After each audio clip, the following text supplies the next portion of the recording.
Каждый из нас мечтает о той самой таблетке или конкретной инструкции, которая за 5 минут решит все наши проблемы. Но я не устану повторять, что реальность жестока, дорогой мой друг.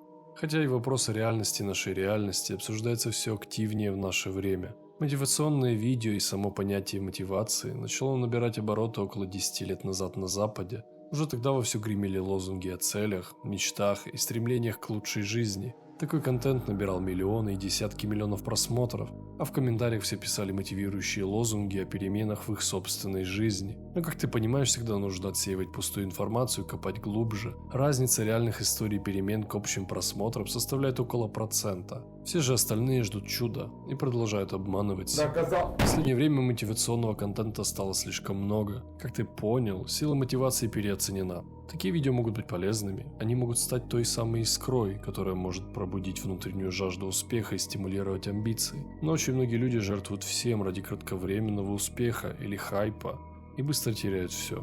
Для реальных перемен требуется больше, чем просто просмотр видео. Ни одна книга, видео или интернет-курс не сможет тебе заменить реальный опыт и действия. Нужно понимать, что мотивация – это нечто внутреннее. Видео могут поднять настроение или временно стать источником вдохновения, но это лишь искусственная доза, которая не закрепляется в нашем подсознании. Кроме того, одна лишь мотивация недостаточна для мужчин. Важно понимать, что каждый человек уникален и имеет свои индивидуальные потребности и мотивы. Что работает для одного человека, может не сработать для другого. Поэтому, помимо мотивационных видео, необходимо искать источники вдохновения и поддержки, которые соответствуют индивидуальным потребностям и интересам мужчины. Мотивация очень полезна в те моменты, когда ты зарядился этим ощущением, и тебе срочно нужно мобилизировать свою энергию и превратить ее в конкретное действие. Грубо говоря, я пытаюсь завести тебя с толчка, как ту самую шестерку, которую твой дед прятал в гараже 20 лет. Если мы просто толкаем, но ты не поворачиваешь ключ зажигания и не включаешь вторую передачу со сцеплением, то все пропало.